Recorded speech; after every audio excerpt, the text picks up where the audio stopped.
Pues conforme van entrando los asistentes a este webinar, empiezo por darles la bienvenida, decirles buenas tardes. Y en nombre de la División de Estudios Internacionales del Centro de Investigación y Docencia Económicas, el CIDE, les doy desde luego la más cordial bienvenida a este segundo webinar de una serie de 6 titulada Expectativas para la era Biden, sobre todo con un énfasis en lo internacional. Agradecemos el apoyo y el respaldo del proyecto Jean Monnet Atlantic Network 2 y los que brinda la Unión Europea por medio de su programa Erasmus+. A lo largo de estos webinars analizaremos los cambios y continuidades en la política interna y exterior de Estados Unidos a partir de la llegada de Joe Biden a la Casa Blanca. Hoy nos toca revisar el ámbito multilateral y en las próximas semanas estaremos revisando las relaciones bilaterales con Europa, con China, con América Latina y finalmente aterrizaremos en la relación bilateral México-Estados Unidos en este primer mandato de Biden. El webinar de hoy se centra en hacer una suerte de recuento de los daños tras el paso de Trump por la Casa Blanca y daños sobre el papel, el lugar y quizás hasta el prestigio de Estados Unidos en el ámbito multilateral, así como en empezar a revisar cuáles han sido las primeras medidas que ha tomado Biden en sus días iniciales como presidente de Estados Unidos para recuperar quizá el terreno perdido en este ámbito.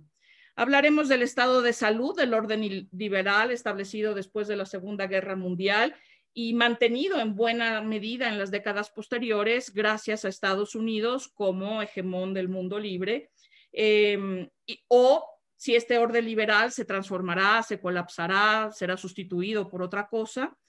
También revisaremos el estado de mecanismos multilaterales ad hoc, como el G20, y los temas de coyuntura en el ámbito multilateral, como puede ser la diplomacia de vacunas o las medidas para frenar la pandemia por COVID-19. Luego nos adentraremos en el universo de las instituciones financieras y comerciales internacionales, en concreto el Fondo Monetario y la Organización Mundial del Comercio, y finalmente haremos un repaso sobre el multilateralismo en las Américas. Y qué papel ha tenido Estados Unidos, tanto durante el cuatrienio de Trump como lo que se espera del Washington de Biden en este ámbito, sobre todo con respecto a los efectos que esto pueda tener sobre América Latina. Para empezar esta revisión de este amplio panorama, nos acompañan en estricto orden alfabético Pablo Kalmanovitz, que es profesor investigador titular y director de la División de Estudios Internacionales del CIDE, Francisco Rojas Aravena, destacado académico que actualmente se desempeña como rector de la Universidad para la Paz de Naciones Unidas en San José de Costa Rica, Rebeca Villanueva Ulfgar, que es profesora investigadora del Instituto Mora, y Julieta Selikovich, profesora investigadora de la Universidad Nacional de Rosario en Argentina. Gracias por aceptar compartir sus ideas y experiencias con nosotros. Conforme avance la conversación, a los asistentes les pido que hagan sus preguntas en el chat en línea de este webinar y que las dirijan al experto de su preferencia. Al final seleccionaremos algunas para darles respuesta y de antemano nos disculpamos si no conseguimos responderlas todas. Iniciaremos la conversación con Pablo Kalmanovitz. Hace tiempo que viene discutiéndose el deterioro del orden liberal, una discusión que cobró todavía más importancia en el periodo de Trump por su desprecio aparente al multilateralismo y a las instituciones y regímenes internacionales. Más aún se habla de la posibilidad de que aparezca en el horizonte una suerte de multilateralismo autocrático, a juzgar por las intenciones manifiestas de la China de Xi Jinping y de la Rusia de Vladimir Putin. ¿Es posible anticipar un colapso o un reemplazo del orden liberal existente? Y en este caso, ¿cómo se produciría eso? Tienes 5 minutos, Pablo. Muchas gracias, Erika, por la invitación y muchas gracias a quienes nos acompañan el día de hoy. Entonces, justo quiero enfocar mi intervención muy breve sobre este reto, creo, que enfrenta Biden al buscar retomar el liderazgo de Estados Unidos en escenarios multilaterales. Se trata de la rivalidad de China por el liderazgo, sería una manera de ponerlo, o la búsqueda de China por establecer otros modos de hacer multilateralismo, política internacional multilateral y de cuestionar, digamos, y desplazar el liderazgo histórico de los Estados Unidos. Y aclaro en primer lugar que yo no soy sinólogo, tampoco soy experto en multilateralismo como los colegas que nos acompañan aquí hoy, pero sí he seguido con mucho interés los debates teóricos en relaciones internacionales sobre el presente y futuro de este orden internacional liberal, y mi intervención se inscribe justo en estos debates más teóricos y espero que sea igual sugerente.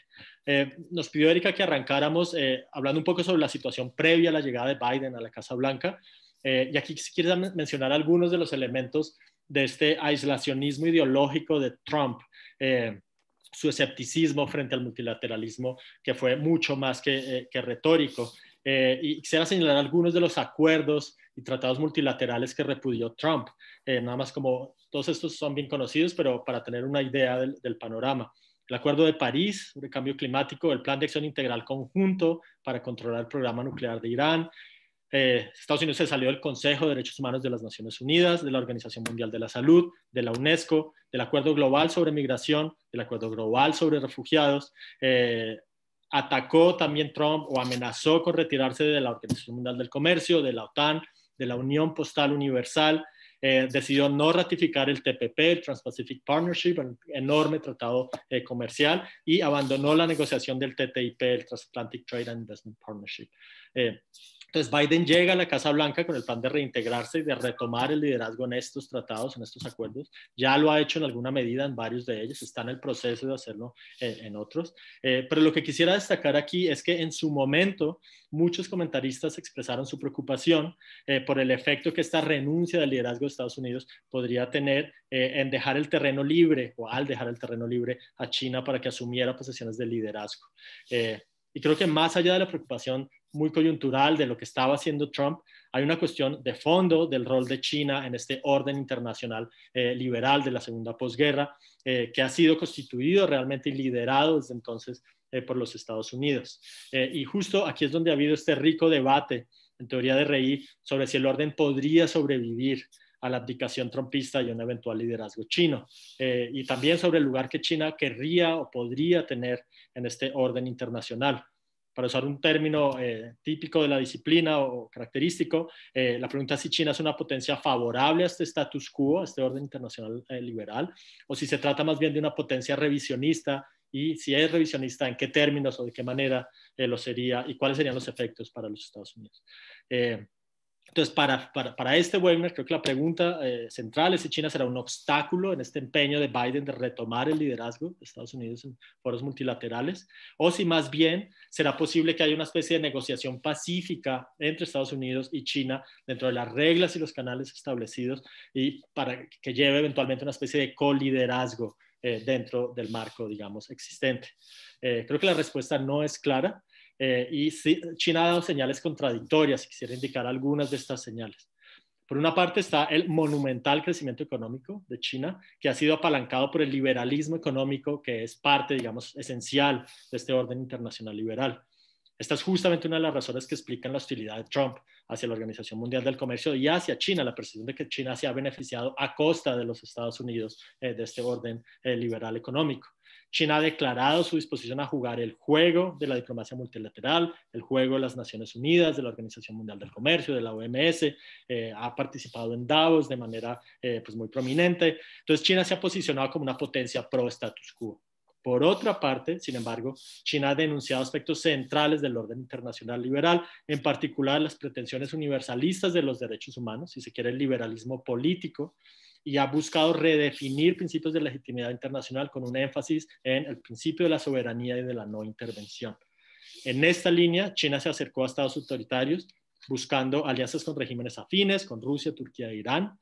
Parece haber, en efecto, como decía Erika, un interés en fomentar una especie de multilateralismo autocrático como alternativa al multilateralismo liberal del viejo orden. Este multilateralismo podría operar en foros de Naciones Unidas, pero también más allá de foros de Naciones Unidas. China ha creado instituciones regionales financieras paralelas, el Banco Asiático de Inversión en Infraestructura, y tiene su gran proyecto de la nueva ruta de la seda, y China se ha negado también a cumplir fallos de cortes internacionales, notablemente Tribunal Internacional del Derecho del Mar en disputas territoriales del Mar del Sur con Filipinas, y los sucesos recientes en Hong Kong parecerían constituir un repudio del acuerdo un país, dos sistemas en la declaración conjunta sino-británica del 84. Entonces hay señales, digamos, en ambas direcciones y no es muy claro en qué dirección va a seguir. De acuerdo, mil gracias, Pablo, por plantear este panorama general. Vamos ahora con Rebeca Villanueva Ulfgard. ¿Qué significó el multilateralismo para el Washington de Donald Trump y qué tanto se afectó la posición de Estados Unidos con su particular estilo para tratar temas, instituciones y socios en el ámbito multilateral? ¿Qué esperarías del multilateralismo de Biden, poniendo, por ejemplo, el caso de la gestión de la pandemia? Tienes 5 minutos, Rebeca. Muchas gracias a Erika por la invitación, pues, para participar en esta conversación, ¿no? Con los destacados académicos, ¿no? Pues ya, desde el ámbito del G20, pues ya quiero señalar algunas cosas, ¿no? Respecto a la diplomacia de las vacunas, pero también el cambio climático, ¿no? O sea, el cambio climático es un tema fundamental. Pero bueno, desde la toma de poder de Joe Biden el 20 de enero de este año, hemos atestiguado cambios que contrastan claramente, como ya se ha dicho, ¿no? De su predecesor, y muy específicamente respecto al multilateralismo y el papel de los organismos internacionales. Cito como ejemplos obvios, ¿no? Temas como el cambio climático, el comercio internacional, la migración o la gestión, ¿no? De la crisis del nuevo coronavirus. Pues en el marco del Club del G20, que ya reúne las 20 economías más importantes del mundo, pues la política exterior de Trump se hizo presente, ¿no? De hecho, como se impuso, ¿no? En varios momentos, con el eslogan de Make America Great Again o America First, ¿no? Los intereses de Estados Unidos primero. Y en dicho G20, ¿no? Con la presidencia de Alemania en 2017, hubo una creciente frustración con Trump respecto a la idea de lograr un entendimiento colectivo expresado en el Plan de Acción de Hamburgo para el Clima y Energía, que sí precisamente buscaba alinear los compromisos de los países del G20 con el Acuerdo de París y la Agenda 2030 para el Desarrollo Sostenible. Y el rechazo de Trump a estas iniciativas fue notorio, pues en el marco del G20, pero también expresó la misma postura en el marco del G7, también, ¿no? en Ottawa, ¿no? En la cumbre de los líderes en Ottawa en 2018. Y entonces en estos aspectos básicos, como reconocer la gravedad de la amenaza de cambio climático, esto fue lo que ocasionó diferencias continuas en las reuniones de alto nivel, como también en la declaración final de los jefes de Estado-Gobierno en diciembre de 2018, bajo la presidencia rotativa argentina de este club, ¿no? Pues los párrafos 19 o 20 de la declaración final hace referencia al compromiso colectivo, ¿no? Pues de los 19 países, ¿no? Y la Unión Europea, ¿no?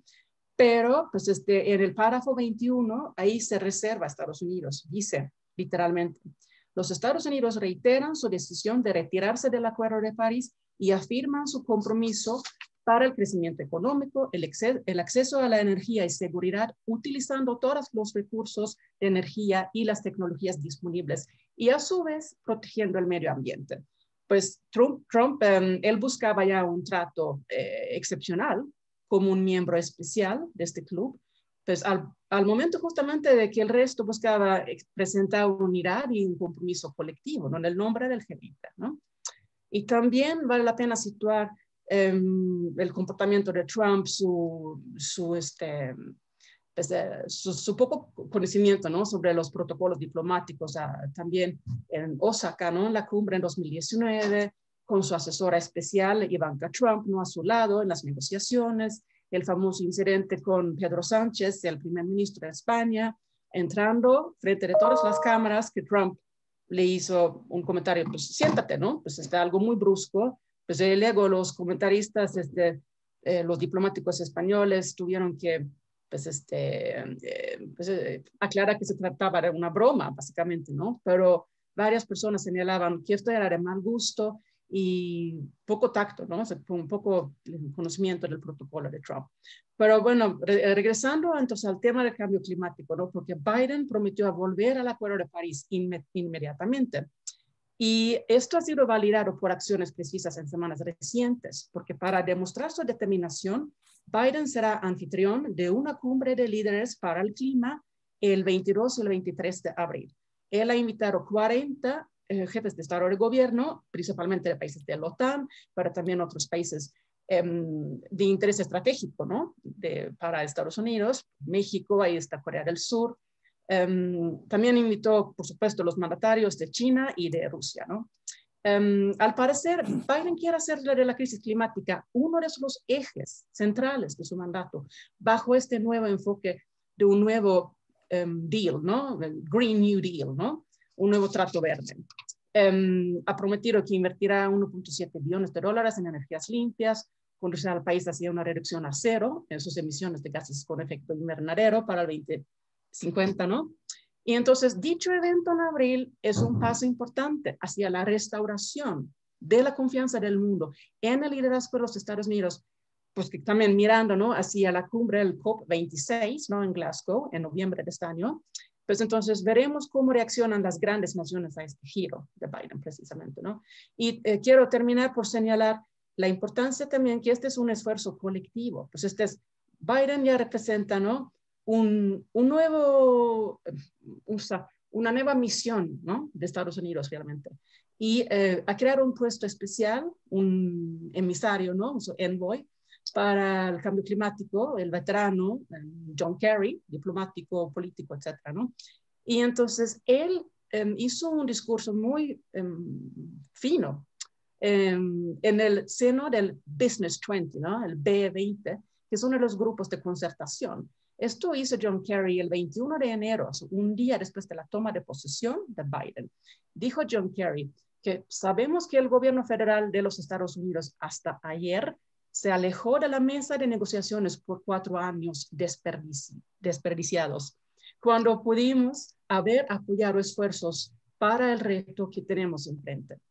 Kerry añadió que empezamos una vez más el camino al progreso apenas ayer, cuando el presidente Biden regresó al Acuerdo para el Clima de París y donde se comisionó un grupo de líderes expertos en cuestiones climáticas a través de sus gobiernos y su experiencia y visión, y con algunas pinceladas que empiezan a restaurar el liderazgo doméstico en temas ambientales. Para seguir adelante, dijo Kerry, creo que es importante para los Estados Unidos y para otros países y empresas en el mundo hacer ese viaje con humildad y ambición. Para finalizar, dijo él, que ahora, con humildad y ambición, trabajemos juntos para hacer esto una realidad en ruta hacia Glasgow y en camino hacia Net Zero, el camino para derrotar el cambio climático y dejar a nuestros niños un mundo que es mucho más próspero, saludable y seguro. Cierro la cita de Kerry. Pues, bueno, ya le pregunto a la audiencia, ¿no? Pues ustedes se pueden imaginar Trump decir algo parecido, ¿no? Desde luego que no. Muchísimas gracias, Rebeca. Vamos ahora a explorar qué fue lo que pasó en el ámbito financiero y comercial, con qué escenario se encuentra Biden para trabajar a partir de que asumió la presidencia estadounidense. ¿Qué podemos decir, querida Julieta Selikovic, de las grandes instituciones, del Fondo Monetario, de la Organización Mundial del Comercio y de qué papel tiene Estados Unidos en ellas? Tiene 5 minutos, gracias. Gracias, Erika, por la invitación y al CIDE por este espacio y compartir estas reflexiones hoy. Me voy a valer de lo que ya Pablo y Rebeca estuvieron exponiendo para plantear cómo, claramente también en la dimensión económica comercial, el gobierno de Trump avanzó rompiendo una larga tradición de Estados Unidos como un proveedor de bienes públicos globales. Ese giro que aplica Trump a través del American First, donde rompe con lo que pensaríamos una reciprocidad difusa, el brindar en un acuerdo de largo plazo sin esperar que el otro te dé una reciprocidad equivalente, sino una ganancia colectiva de largo plazo. Romper eso tuvo impacto tanto en la arena financiera como comercial, pero lo vimos principalmente en la arena comercial. ¿Por qué? Porque hubo un segundo cambio y que va con también los fundamentos del orden liberal internacional, que fue redefinir a la política comercial como en algún momento histórico ya lo había sido, no como un instrumento económico, sino que la política comercial se puso al objetivo de instrumentos políticos. Y entonces empezamos a ver un uso de los instrumentos de política comercial que tenían que ver con una disputa geopolítica por el poder global y no por una disputa por eficiencias de mercados. Y esto dio de lleno con, por ejemplo, una Organización Mundial de Comercio que ya venía en crisis.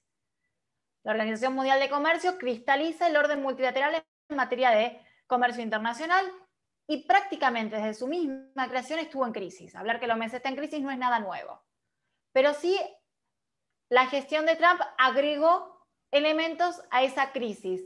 Los elementos de problemas de funcionamiento de la OMC que derivaban de desbalances endógenos del funcionamiento de procesos de toma de decisión, problemas de cooperación en términos de áreas de cuestiones específicas, se le sumaron al menos 3 elementos. Uno, que dio un resultado ambiguo. Pablo decía, no podía redefinir cuál es el rol de China. Bueno, la crisis de la OMC, ¿cuál en crisis está o no? Y el panorama es ambiguo. Tenemos un multilateralismo que aparece debilitado y donde el rol de los Estados Unidos en ese debilitamiento fue clave. Debilitado por el implemento de instrumentos de política comercial que van en contra de las normas de OMC, proteccionismo, guerra comercial, y también por la implementación o impulso de ideas y principios que rompen con esa ideología tradicional de la OMC y que además no encuentra consenso entre el resto de los miembros. Encontramos también un multilateralismo disputado, la idea de que la OMC necesita reforma, que lo posiciona en la agenda pública de los Estados Unidos, pero que luego tiene muchos problemas en avanzar y que a esta disputa se le suma además el bloqueo del órgano de apelaciones, que hace que la OMC se convierta en un territorio donde la batalla por quién hace las reglas del comercio global tiene lugar. Pero además, si bien está debilitado y está disputado, el multilateralismo sigue siendo instrumento.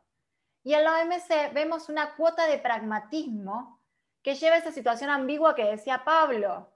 No solo en China vemos si adhiere o no adhiere al orden liberal. En la OMC, a la vez que teníamos guerra comercial, a la vez que teníamos la disputa por el bloqueo del órgano de apelaciones o por la reforma OMC, empiezan a desarrollarse desde la Conferencia Ministerial de Buenos Aires del año 2017 un paquete de negociaciones que se denominan las iniciativas conjuntas de interés, algunos temas para los Estados Unidos, donde Estados Unidos sí se sienta a la mesa. Comercio electrónico es uno de los temas claves que los países deciden negociar en la OMC a pesar de la crisis. Con este panorama asume en enero Biden y las expectativas son altísimas, porque parte de los mal funcionamiento de la OMC, solo parte, se deben al rol de Estados Unidos, pero hay una alta expectativa en qué puede aportar. Las señales de corto plazo, algunos minutitos que me quedan, invitan a bajar el nivel de ambición en cuanto en ese multilateralismo debilitado, disputado y pragmático aportará Estados Unidos. Como señalaba Rebeca, el tema ambiental sigue siendo prioritario y esto también lo vemos en comercio, asociar la política comercial como instrumento para combatir el cambio climático, lo que nos lleva a pensar cuál es la afinidad o convergencia de estos nuevos instrumentos con el acervo OMC. El otro punto que propone Katherine Tai es una política comercial centrada en los trabajadores, lo que nos habla de cualquier cosa menos esa reciprocidad difusa. Y entonces nos va dejando pocas menciones al multilateralismo en el nuevo panorama de Biden. En el plazo inmediato tenemos que Biden continuó con el bloqueo del órgano de apelaciones. Biden apeló casos del órgano de solución de controversias de la OMC, a pesar de que no existe órganos de apelaciones. Y, lado opuesto, sí avaló la elección de una nueva directora general de la OMC, la doctora Ngozi, y empezó a presentar algunas propuestas en temas tradicionales como el agrícola. Cierro acá y luego lo podemos retomar. Muchísimas gracias, Julieta. No es fácil, contar toda esta historia en tan poco tiempo. Muchas gracias. Vamos ahora con Francisco Rojas Aravena. El papel que desempeña Estados Unidos en el ámbito multilateral repercute particularmente en las Américas. ¿Cuáles fueron las consecuencias de la política multilateral de Trump para América Latina y para los organismos multilaterales de las Américas, es decir, la Organización de los Estados Americanos, el Banco Interamericano de Desarrollo? ¿Buscará Biden un reacercamiento con América Latina desde la perspectiva multilateral o preferirá jugar con las grandes potencias y dejar a América Latina en un segundo plano? Tienes 5 minutos, Francisco, gracias. Abre tu micrófono, Francisco, por favor. Muchas gracias, Erika, a ti y al CIDE por la oportunidad de compartir algunas ideas. Yo quizás antes de referirme a lo que señalas, y espero que el tiempo me lo permita, quisiera destacar algunos aspectos más generales de la administración Biden. Yo creo que lo primero es que hay un gran cambio de estilo. Se pasó del matonaje al diálogo, y eso creo que marca una diferencia sustancial en cualquier perspectiva multilateral. Lo segundo, hay cambios profundos, y yo de estos cambios profundos quisiera destacar 4. Uno es la perspectiva multilateral, tal como lo señaló Rebeca, lo reafirmó Julieta y también ya lo había señalado Pablo, es la perspectiva del cambio climático como un hecho central. El cambio climático es la principal amenaza a la humanidad. El COVID es juego de niños comparado con las consecuencias que tiene el cambio climático a la vuelta de la esquina, en menos de 10 años, si no se toman todas las medidas del caso. Lo segundo, creo que Biden ha tomado 2 o 3 medidas específicas que son muy importantes. Su apuesta por tener vacunada a la mayoría de la población contra el COVID en poco tiempo, y eso creo que está dando resultados importantes, así como el paquete de ayuda multimillonario para que la gente pueda no solamente sobrevivir, sino que ayude a los negocios que han tenido grandes pérdidas por la pandemia. Tercero, el plan de infraestructura, que es un plan de infraestructura de carácter global, en el cual los aspectos tecnológicos son muy importantes, más allá de la construcción de carreteras o del mejoramiento de aeropuertos. Creo que cualquiera que haya viajado en los últimos años a Nueva York se da cuenta que ese es un aeropuerto casi del tercer mundo. Y creo que hay un programa que viene desde la época de Obama, que perdió visibilidad durante Trump, pero que es un programa central y que tiene consecuencias inesperadas, que es The Brain Project, el descubrimiento de la mente, que Obama lo colocó como el equivalente de la carrera espacial. Y esto, si miramos qué es lo que está ocurriendo, lo que dice Noah Harari sobre el interés de las grandes empresas de saber no solamente biométricamente a todos los seres humanos que ya nos tienen, sino qué es lo que está pasando dentro nuestro con la información que se tiene. Este proyecto sobre la mente es crucial. Y por lo tanto esto cambia algunos de los parámetros más generales. Obviamente los cambios profundos se expresan en esta reconstrucción de las relaciones con el mundo, pero tal como dice Moisés Naim, el tema Estados Unidos está de regreso. ¿Hasta cuándo? Y entonces surge la desconfianza de los principales actores, los que la han expresado claramente son los europeos. Los chinos al respecto no han dicho nada, pero deben tener las mismas prevenciones que los europeos sobre hasta cuándo ocurre esto. Y de igual forma, ¿cuál es el grado de estabilidad del sistema político norteamericano? Y quizás vale la pena destacar que el libro de Levinsky y Silverbat sobre cómo mueren las democracias parte con una pregunta. ¿Está la democracia estadounidense en peligro? No se pregunta por la democracia en Venezuela. Lo coloca como un ejemplo para ayudar a lo que se señala. Y esto, en el contexto de los hechos del 6 de enero en el Congreso, parecen demostrar que la gobernabilidad en Estados Unidos está tensionada, lo que genera una gran desconfianza en el marco general. Visto esto desde la perspectiva de América Latina no es prioridad. América Latina está fuera del mapa global. América Latina, temas de política doméstica en los Estados Unidos, particularmente en migración y drogas. Particularmente en migración, porque las drogas están siendo cada vez más sintéticas y el narco ha ido perdiendo significación. Y en ese sentido, quizás vale la pena recordar a Carlos Rico, quien, destacado intelectual de CIDE, quien señalaba que había la América Latina del Norte y la América Latina del Sur. Y en la América Latina del Norte, Estados Unidos va a tener la preeminencia, va a tener importancia, más allá de los desplantes que puede hacer un presidente centroamericano no recibiendo a un enviado estadounidense, pero allí la voz de Estados Unidos será muy importante. No así en América del Sur. Y esto tiene una importancia creciente por la presencia comercial de China en el conjunto de la región. Y esto particularmente uno lo puede ver en el último reducto de Taiwán en América del Sur, que es Paraguay, que está viendo cómo recibe vacunas chinas porque de otro lado no llegarán, porque han sido acaparadas por las grandes potencias.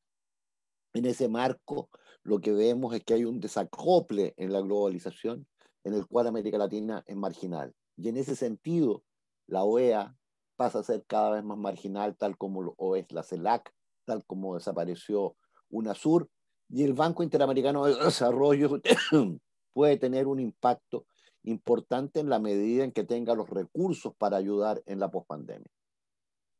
Lo dejo hasta ahí en esta vuelta. Muchísimas gracias, Francisco. Ahora me gustaría que cada uno de ustedes esbozara escenarios para el futuro previsible. ¿Qué se les ocurre que va a pasar en el mediano plazo, digamos, si no es que en el corto, porque últimamente el mundo se ha vuelto bastante impredecible? ¿Qué podemos esperar de la era Biden en estos distintos temas que han tratado ustedes? Vamos en el mismo orden, cada uno tiene 3 minutos. Empiezo contigo, Pablo. Gracias, Erika. Nada, pues yo retomando un poco el hilo de mi primera intervención, señalaría dos escenarios un poco polares, dos antípodas sobre, de nuevo, el tema de China. El primero sería una continua y progresiva integración pacífica de China en este orden internacional liberal, que quizás cada vez sea menos liberal, menos demoliberal, como decía Francisco. Digo, por la erosión de las democracias, en particular la democracia emblemática de Estados Unidos, pero habría una integración, una transformación negociada, digamos, dentro de un marco de reglas que es reconociblemente el mismo que ha sido, digamos, desde la segunda posguerra. Y el segundo escenario sería un escenario de conflicto creciente, donde China atacaría sistemáticamente y directamente este orden existente, y donde buscaría ya más activamente crear, consolidar y liderar un orden alternativo pues más cercano a sus intereses, a su identidad y a sus valores. Entonces desarrollo un poquito estos dos escenarios. El primero, digamos, para darles plausibilidad. El primero es que el orden internacional liberal en realidad es suficientemente resistente, suficientemente flexible, quizás también suficientemente no liberal como para acomodar a China. Y China se ha beneficiado lo suficiente dentro de dicho orden y está, digamos, anticipando suficientes beneficios a futuro como para pretender defenderlo. Y este es un poquito uno de los argumentos que ha hecho John Ikenberry, defensor a ultranza, digamos, de la viabilidad del orden internacional liberal. Y el argumento es uno de las razones que tenemos para pensar en su durabilidad tiene que ver con los beneficios que han derivado incluso estados como China. Entonces, Estados Unidos y China podrían negociar, y el reto sería justamente en cómo lo van a hacer, pero podrían negociar y ajustar las diferencias dentro de estos canales y procedimientos establecidos.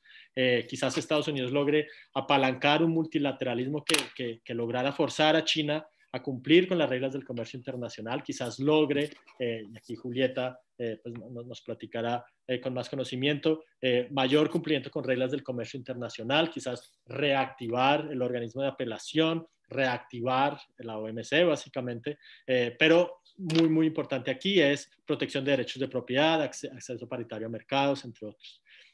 Entonces habrá ajustes a este orden internacional liberal, probablemente habrá un debilitamiento del principio de legitimidad demoliberal, del liberalismo político, no solo por China, hay un debilitamiento, hay una disminución de las democracias a nivel global desde el 2006, creo, empezó a decaer, pero se mantendrá, digamos, reconociblemente la arquitectura. El segundo, y aquí veo que me estoy pasando el tiempo muy rápidamente, es que los principios orientadores y las restricciones propias del orden internacional liberal, en particular en materia de imperio de la ley y de protecciones individuales, la afirmación cada vez más vehemente de valores y principios alternativos conducirán a una erosión y eventualmente una refundación de este orden liberal. Y aquí Mearsheimer nos ha hecho, aquí va a haber una fractura y van a haber dos órdenes en competencia en una especie de ordenamiento que se parecerá mucho a la Guerra Fría.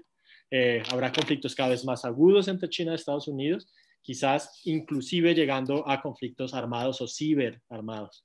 En este proceso, China va a cultivar alianzas con potencias medias que han sido alienadas por los Estados Unidos, liderando un multilateralismo autoritario que contrapesará ya muy en clave de balance de poder eficazmente a los Estados Unidos. Gracias. Gracias, Pablo. Rebeca, 3 minutos. Sí, gracias. Sí. Pues respecto al futuro próximo, en el marco del G20, pues a la par de la visión de Biden para ser el líder en el fomento de economías verdes, la administración de Biden, ¿no?, también busca liderar una iniciativa de establecer un impuesto mínimo global a las multinacionales. Es importante recordar que con Trump, tal iniciativa, que ya se ha discutido en la OCDE durante varios años, no fue nada popular realmente y no tenía un futuro posible con Trump. Pues ahora en el contexto de la crisis económica causada por la pandemia, pues el argumento de la Secretaría de Tesoro, Janet Yellen, de Estados Unidos, es que dicha iniciativa fomentará sistemas fiscales estables que generen ingresos suficientes para invertir en bienes públicos esenciales. Lo citaré de esta Yellen, ¿no? Pues por su parte, Biden él pretende subir la tasa impositiva empresarial del 21 al 28%, pues ese impuesto era del 35% antes de Trump, antes que él tomó el cargo, y Trump promulgó su recorte, pues Biden ya quiere hacer un cambio al respecto, y también Biden quiere establecer un impuesto estadounidense mínimo sobre los ingresos corporativos en el extranjero para dificultar que las empresas trasladen sus ganancias, ¿no?, al extranjero en estos tipos de Islas Bahamas y offshore, etcétera, ¿no? Y entonces, ahora bien, resta que ver en qué dirección caminará esta iniciativa bajo el liderazgo de Biden y cuál sería la reacción de las economías emergentes en el G20 en las próximas reuniones entre los ministros de finanzas y los representantes de los bancos centrales, ¿no?, en el finance track. Pues ya va a haber la tercera reunión en julio en este año, ¿no?, para ver hasta qué grado ya avanzan las discusiones, ¿no? Porque deja pensar cuál sería la reacción de China, de Rusia, de India, ¿no?, ante tal iniciativa. Y luego, después, el tema de la diplomacia de las vacunas, con motivo, ¿no?, de la situación en donde estamos, ¿no? Según Washington, parece que pues, es algo positivo, pues siempre y cuando se organiza desde Washington, pero no son tan entusiastas cuando las iniciativas salen de Moscú o de Beijing, porque ya estamos de vuelta a la política tradicional, donde el juego se trata de cooptar líderes y gobiernos de otros países y utilizar las vacunas como parte de la propaganda política. Pues para Biden, ¿no?, para Estados Unidos, el primer país en la mira para su diplomacia de vacunas ya está México. Y al mismo tiempo existe una controversia en torno a la recepción de vacunas de Estados Unidos por esta discusión de sirve como un instrumento de presión política para que el gobierno actual refuerce la frontera sur, es decir, que México se comprometa a disminuir de manera considerable el flujo de migrantes de Centroamérica en cambio de la posibilidad de alcanzar más rápido sus propias metas respecto a la vacunación generalizada de su población, ¿no? Pues será muy interesante ver en el futuro, ¿qué hará Biden respecto a la capacidad de producir enormes cantidades de las vacunas Pfizer y Moderna? ¿Qué otros países en América Latina y más allá entrarán en un esquema estratégico de su diplomacia de vacunas? Y si habrá también mayor disponibilidad para apoyar este mecanismo de facilitación COVAX, ¿no? Para apoyar a los países más pobres y también países en vía de desarrollo. Pues ahí lo dejo. Muchas gracias, Rebeca. Julieta, 3 minutos. Bien, dimensión económica comercial, el futuro. El multilateralismo sigue presente. La clave es si el multilateralismo va a ser relevante o no para orientar y ordenar las disputas entre los países y las relaciones comerciales y económicas entre las empresas. ¿Hasta qué punto lo que el multilateralismo dice va a seguir siendo relevante? El multilateralismo va a seguir estando, sí. El trasfondo del encuentro de esta tarde tiene que ver con el multilateralismo. Eso, no, en el horizonte previsible el multilateralismo no se descarta. Creo que de los escenarios que planteaba Pablo, aún en el... no creo que el escenario previsible incluya la ruptura completa del multilateralismo, al menos en la dimensión económica comercial, por la propia naturaleza de lo económico comercial. Ahora bien, ¿cuánto de relevante puede ser el multilateralismo para ordenar los vínculos y no esos regímenes solapados que están apareciendo? Es la clave a vislumbrar. Hace falta liderazgos, uno de los elementos de crisis del sistema es liderazgo. ¿Puede Biden tener liderazgo? La prioridad hasta el momento es doméstica. Si bien Estados Unidos plantea, el gobierno de Biden, que quiere buscar ejercer liderazgo en el ámbito multilateral, el multilateralismo aparece como una opción más y no como la opción prioritaria, algo que ya habíamos visto también en la gestión Obama. Y vamos a buscar indicadores de dónde podríamos apostar a ese liderazgo. Tenemos en la agenda inmediata no solo la provisión de vacunas, sino la discusión por el waiver de propiedad intelectual para salud pública y el acceso a la patente de vacunas, donde Estados Unidos podría jugar un papel de liderazgo apostando a bienes colectivos y reciprocidad difusa. Bueno, mi expectativa es que eso no estaría pasando, que Estados Unidos la prioridad es doméstica y la defensa de ciertos intereses corporativos nacionales. No avalaría a Estados Unidos, no lo estaría avalando y Biden no lo estaría posicionando en la agenda de otra manera, waiver de vacunas, un elemento que no. Órgano de apelaciones. Estados Unidos es probable que en el horizonte inmediato levante el bloqueo del órgano de apelaciones, dadas las prioridades que estableció Tai y dada el vínculo con China en materia de, por ejemplo, ayer se anunciaron prohibiciones a las exportaciones de empresas norteamericanas a empresas chinas vinculadas al desarrollo de supercomputadoras. Mientras que Estados Unidos necesite hacer de un uso de los instrumentos de política comercial en lectura geopolítica y no se dé una transformación, una reforma de fondo de la OMC que depende de la convergencia de valores que no se estaría dando, el órgano de apelaciones tampoco vamos a ver ahí una cuota de liderazgo, o por lo menos no está en el horizonte previsible de los próximos 2 años, 3 años. Donde sí podemos ver elementos son en 2 agendas. Como ya mencionamos, medio ambiente. Creo que allí está el espacio de posible cooperación y entendimiento entre los líderes globales y donde Estados Unidos puede tener liderazgo y puede apostar a bienes públicos, y la vinculación entre comercio y medio ambiente puede ser una pauta, lo mismo que en vinculación de deudas, finanzas y medio ambiente. El otro punto es comercio electrónico, donde hay altos intereses en alcanzar el incentivo de qué hay en el camino, es importante, y ahí podríamos ver algo. En el largo plazo o mediano plazo, en esto que estamos viendo, que el largo plazo en realidad es acá 4 años, lo que está de fondo es la reforma de la Organización Mundial de Comercio, que tiene que ver con los puntos que Pablo mencionaba al principio, cómo pueden coexistir 2 modelos diferentes en la estructura de gobernanza, y eso todavía hay, las cartas que la administración Biden puso sobre la mesa, prima las lecturas de nacional y de construir alianzas con actores muy semejantes, y no la del diálogo con actores con preferencias diferentes y buscar consensos. Ahí mucho más cauto.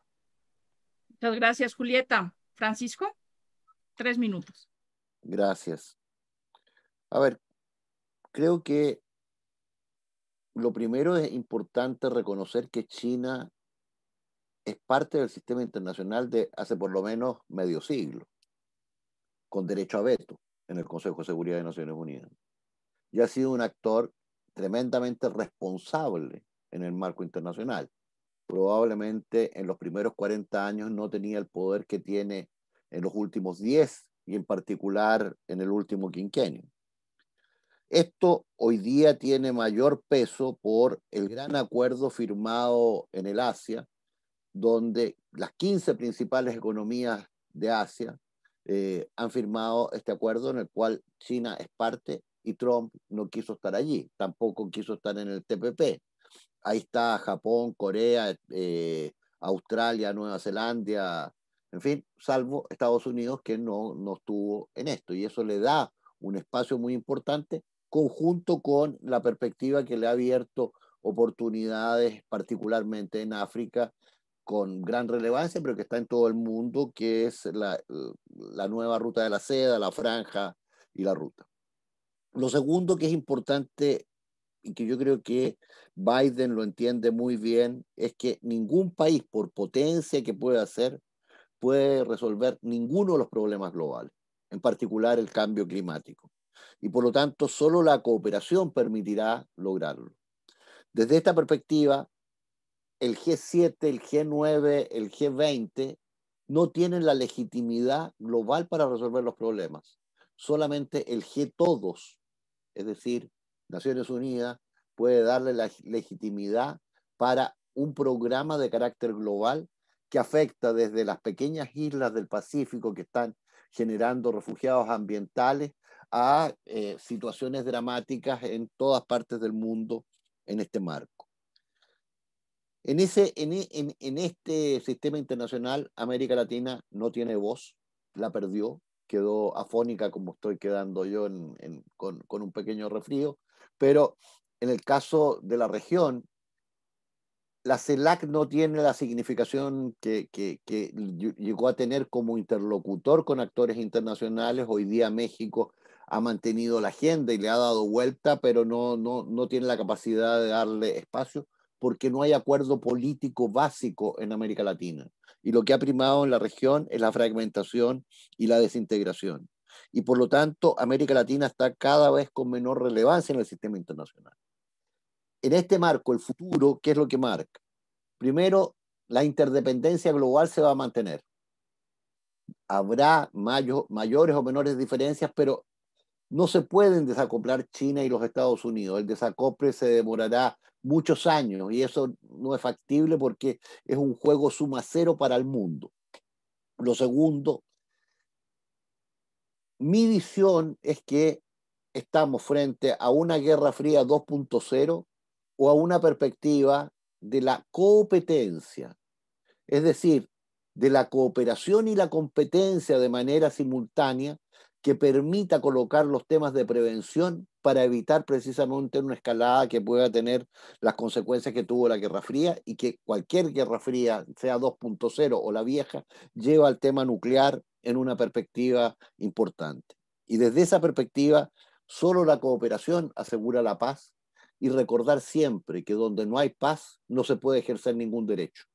Y lo que quiere la humanidad en el sistema internacional es ejercer derechos. Y por lo tanto, requiere paz y eso requiere cooperación y solidaridad. Muchas gracias, Francisco. Vamos ahora con algunas preguntas de nuestra audiencia. Diego Domínguez pregunta a Rebeca, aún con el cambio de posición de Estados Unidos, persisten divergencias entre los miembros del G20 sobre temas como el Acuerdo de París, equidad de género y el papel de la Organización Mundial de la Salud en la pandemia. ¿Podrá Biden asumir al mismo tiempo un papel de liderazgo y de mediador entre las otras potencias? ¿Quiénes deberán ser sus principales aliados en el grupo?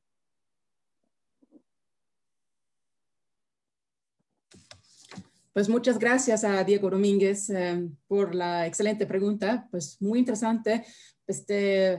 pensar si efectivamente es posible al mismo tiempo asumir un papel de liderazgo, ¿no?, en estas discusiones, en estos temas, y también como un mediador entre algunos países que ya han tomado unas posturas en ciertas negociaciones más recalcitrantes o escépticos, ¿no?, escépticas respecto a sus compromisos para reducir sus emisiones, ¿no?, de carbono y óxido, ¿no?, y para alcanzar estas visiones muy, muy grandes, ¿no?, muy importantes. Pues por un lado, yo creo que en el G20 es interesante ver cómo si el G20 se ha autoproclamado como teniendo como la misión principal vigilar por la estabilidad, ¿no?, ante todo en la economía mundial, pues ahorita estamos viendo realmente que cómo el cambio climático ya está tan presente en the finance track, ¿no?, en las discusiones entre ministros de finanzas y representantes de bancos centrales, porque ahí está el cambio climático como un eje transversal en todas las negociaciones, ¿no? Y interesante también es la discusión sobre la inclusión financiera, que ya hay un grupo de estudios, ¿no? Y justamente ya acordaron de hacer este grupo de estudios como un grupo de trabajo, darle un carácter un poquito más fuerte, es un grupo de trabajo ad hoc, pero que justamente se inserta en estas discusiones sobre la recuperación, ¿no?, de tratar de alcanzar como una nueva normalidad en el comercio internacional, pues después de la pandemia, pues mirando hacia el futuro en un escenario post-pandemia y también un escenario en donde ya el multilateralismo funciona mejor, ¿no?, en la OMC, pues en las cadenas globales, ¿no?, de suministro. Todo esto sí es muy importante, que yo creo que el papel del G20 sí, yo no creo que carece de legitimidad como un foro de discusión, porque justamente es una creación muy única, ¿no? Es un espacio en donde se puede permitir tener estas discusiones de pensando en grande, ¿no? Pensar en alto, en voz alta.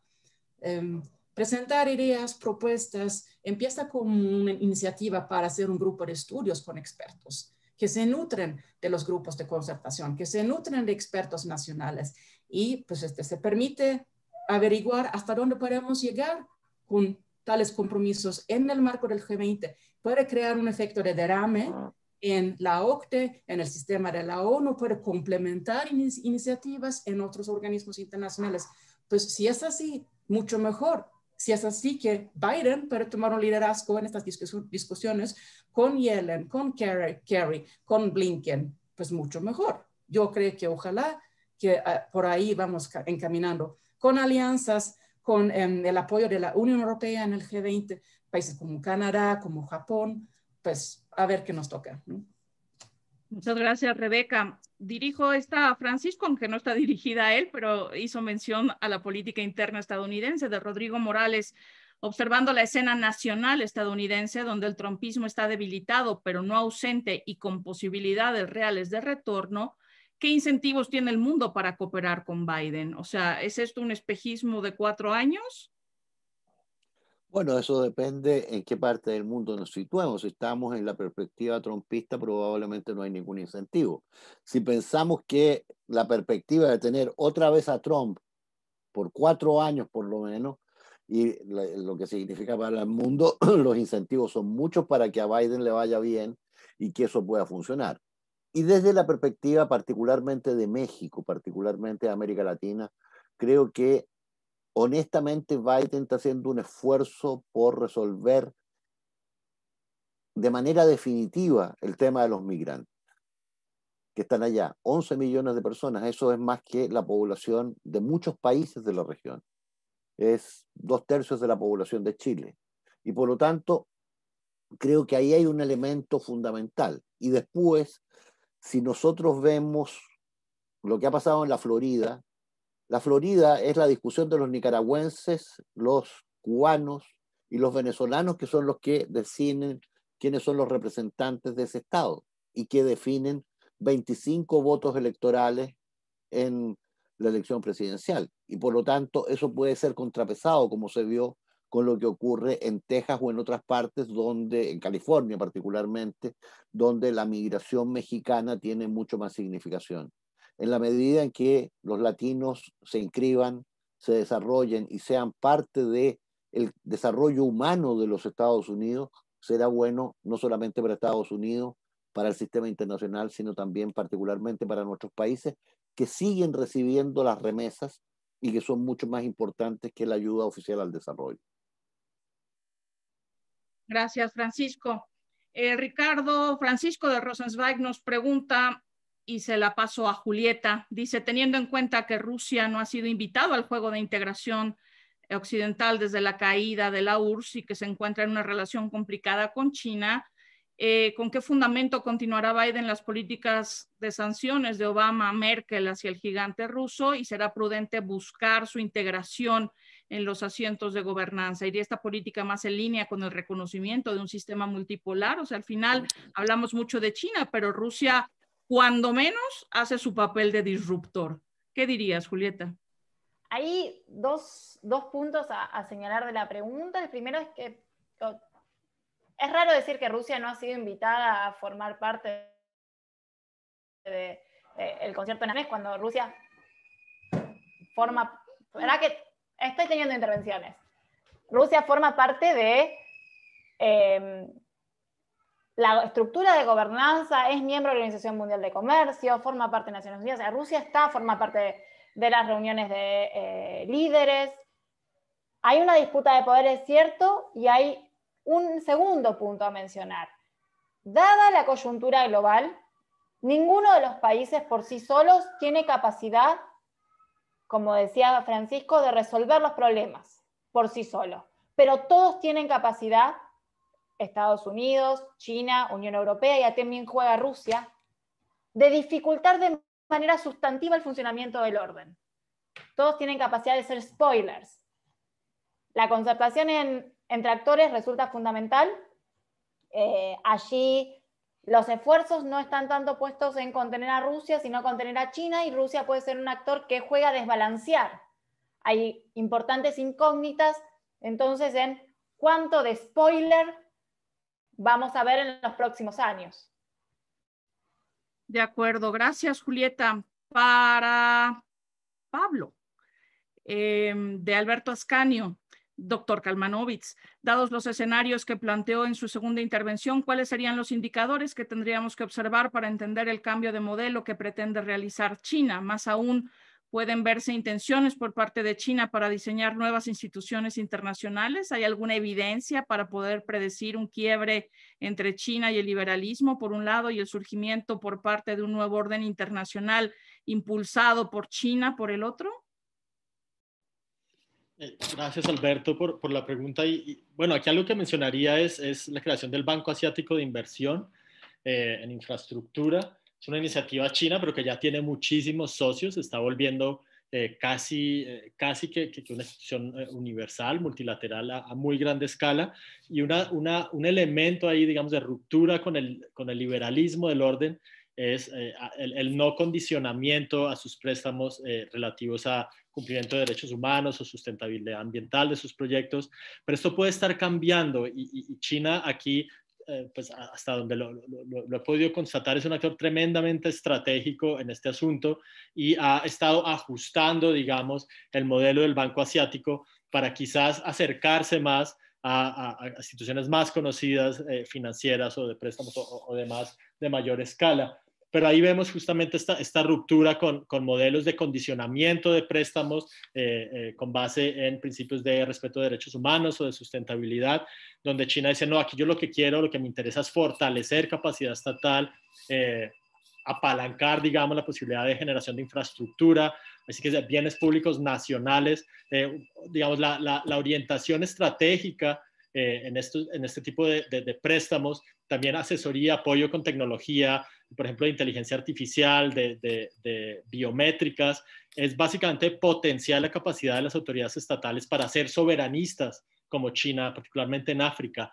Entonces ahí vemos otro modelo, vemos un modelo mucho más enfocado en fortalecer la autoridad pública, mucho más enfocado en fortalecer capacidades estatales y muy indiferente, digamos, a los posibles impactos que tengan esas medidas sobre el respeto de los derechos humanos. Mencionaría eso tal vez para responder, sí. Pues muchas gracias. Lamentablemente se nos agota el tiempo y no me quiero despedir sin darles la oportunidad de dejar en nuestra audiencia, en nuestro público, una última idea, una última reflexión de 1 minuto cada uno. Empezamos contigo, Pablo. Pues muchas gracias. No, nada más recogiendo algunas de las intervenciones, o sea, algo que diría yo, y aquí apelando a un concepto de teoría jurídica, es el orden internacional es un orden fragmentado, es un orden donde hay diversas, coexisten, digamos, diversos ámbitos de política o diversas acciones posibles, y yo diría que en lo que respecta a cambio ambiental, ahí yo percibiría un alineamiento donde China cambió el viejo discurso de que los países industrializados ya contaminaron y se beneficiaron, ahora es mi turno. Eso ya no parece ser la política oficial de China. China está invirtiendo en nuevas tecnologías de energía limpia. Si no estoy mal, es el principal productor de energía solar y eólica hoy, de tecnologías de producción de esas energías. Entonces yo ahí veo una convergencia de intereses muy clara y quizás eventualmente se vuelva una especie de coliderazgo, ojalá, al más alto nivel. En otros aspectos las cosas parecen pues mucho más complicadas y aquí yo quizás destacaría cuestiones de ciberseguridad y de gobernanza de Internet. Ahí veo mucho más difícil, digamos, que en ese régimen haya consistencia o compatibilidad de intereses.